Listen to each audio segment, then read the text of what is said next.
کابل آپ کے زمانے میں فتح ہوا. اللہ ہاں جی، کابل آپ کے زمانے میں فتح ہوا.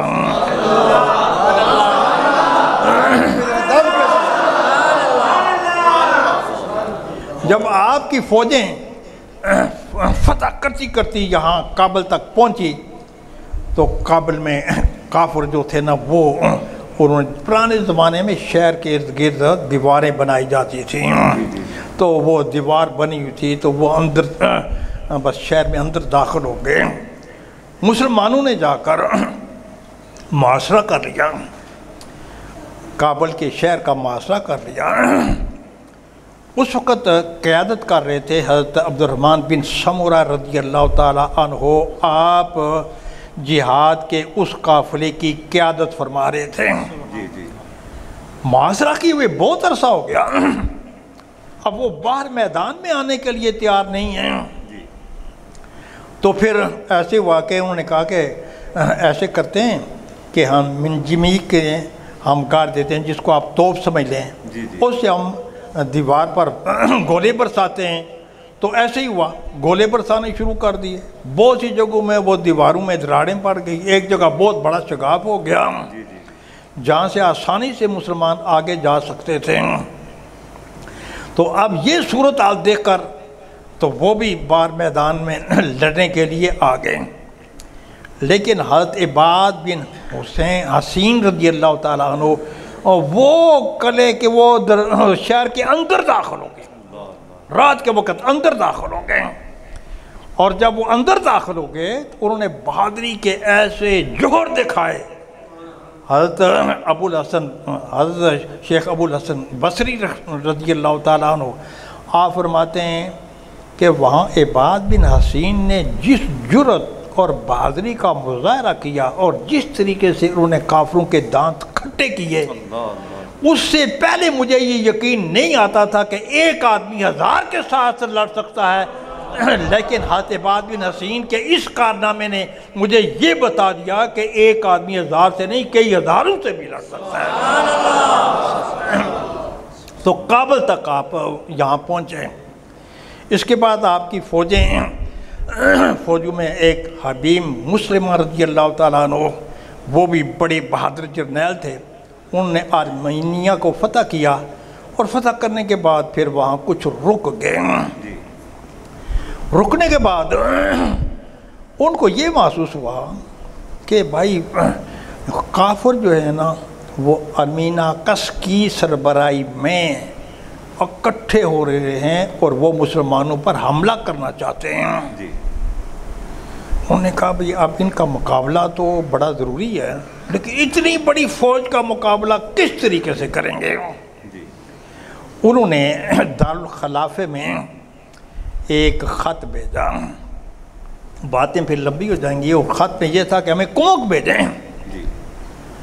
لیکن حبیب بن مسلمہ نے کمک کا انتظار کیے بغیر بہت بڑی فوج کے مقابلے کے لیے تیار ہو گئے. جب وہ علاقہ فتح ہو گیا اس کے بعد پھر کوفے سے وہ کمک پہنچی. علاقہ جب فتح ہو گیا تو پھر وہ کمک پہنچی. اسی طریقے سے کافرون اسکندریہ میں ہرقل بڑا مشہور معروف نام ہے، تو اس کا بیٹا تھا قسطنطین، اس کا نام تھا. ہرقل جب مر جاتا ہے قسطنطین کو یہ معلوم ہوا اچھا جی یہ مسلمان جو ہے نا یہ تو ہمارے بڑے دشمن ہیں. اس نے لگام حکومت سنبھالتے ہی ایسے کیا کہ سب کافروں کو اکٹھا کرنا شروع کر دیا. اور کافروں کو اکٹھا کر کے تو یہ کہا کہ جی ہم نے مسلمانوں پر حملہ کرنا ہے. اسکندریہ میں وہ اس وقت وہ لڑائی وغیرہ ہونی تھی. اس نے کہا ہم نے مسلمانوں پر حملہ کرنا ہے اور ہم نے ان کو نیست و نابود کر کے رکھ دینا ہے. 600 جہاز جنگی جہاز بحری جہاز ان کے پاس سے 600 بحری جہاز ان کے پاس سے لڑنے کے لیے.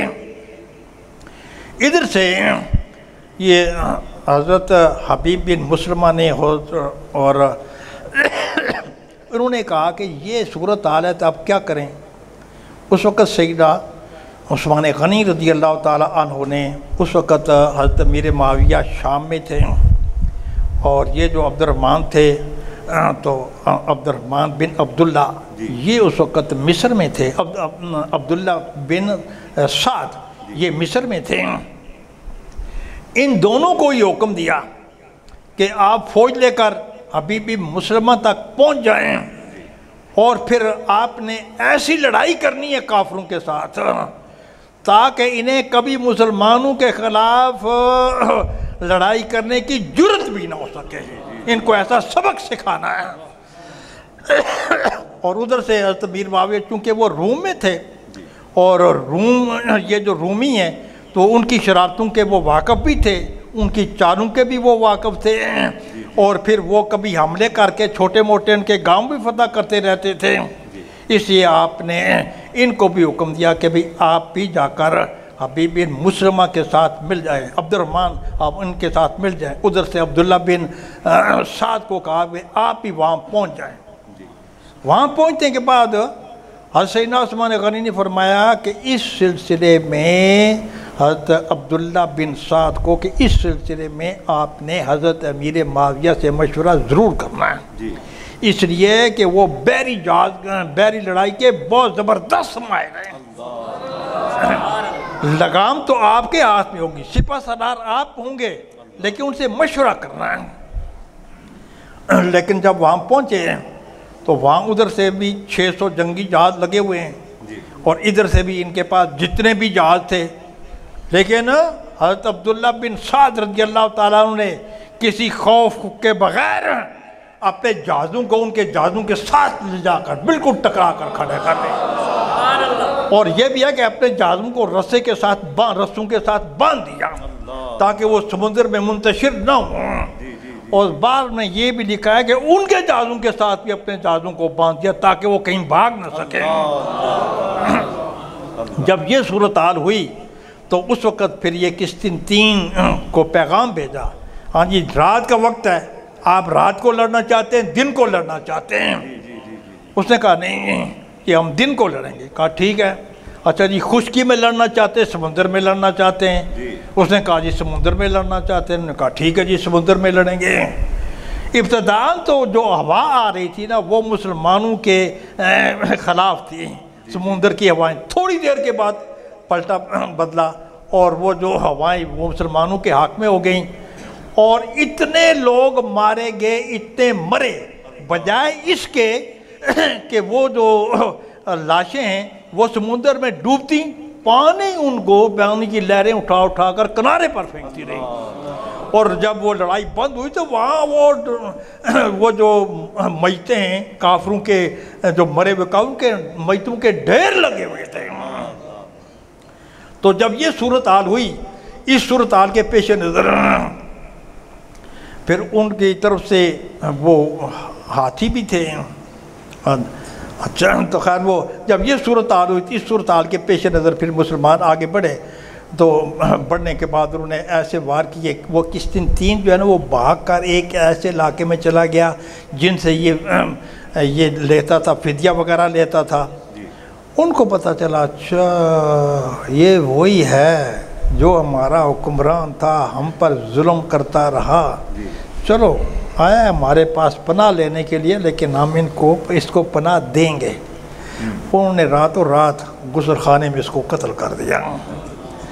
راتوں رات جب غسل خانے میں وہ قتل ہو گیا، اب جب یہ افواہ پھیل گئی بھائی کہ کافروں کا جو بادشاہ تھا وہ مر گیا، کافر جو ہیں وہ بالکل بے بس ہو گئے اور وہاں سے بھاگ پڑے، اور مسلمانوں کو اللہ تبارک و تعالیٰ نے عظیم ترین فتح عطا فرمائی۔ یہ بے شمار فتوحات ہیں سیدنا عثمان غنی رضی اللہ تعالیٰ عنہ کے دور خلافت کے۔ تو ہمارا یہی ہے کہ ہم زیادہ فضائل بیان کرتے ہیں، کارنامے بھی بیان کرنے چاہیے۔ ہاں جی ہمیں تاریخی کارنامے بھی بیان کرنے چاہیے۔ تو میں ایک دفعہ گیا علی پور شریف، تو وہاں بھی میں نے کہا کرامتیں نہ بیان کریں، امیر ملت کے کارنامے بھی بیان کریں۔ تو وہاں پھر میرے بعد فدا سے شاہ صاحب حافظ آبادی تھے، انہوں نے بھی کارنامے بیان کیے۔ کارنامے کیا تھے؟ ہندوستان میں تاریخ شدی چل رہی تھی۔ تاریخ شدی کا مطلب یہ ہے کہ بھائی یہ مسلمان کچھ نہیں، سارے یہاں ہندو ہی ہیں۔ جی جی لیکن جب حضرت امیر ملت کو اس بات کا علم ہوا، جہاں ان کے وہ آتے وائز مبلغ، دوسرے دن قرب الجوار میں آپ کا جلسہ ہوتا، اللہ تو خود ہندو اخبار نے یہ لکھا ہمارا تو مسلمانوں کا کوئی ایک آدمی بھی ہمارے ساتھ آ کر نہیں ملا، ہمارے 15,000 جو ہندو تھے نا وہ مسلمان ہو گئے۔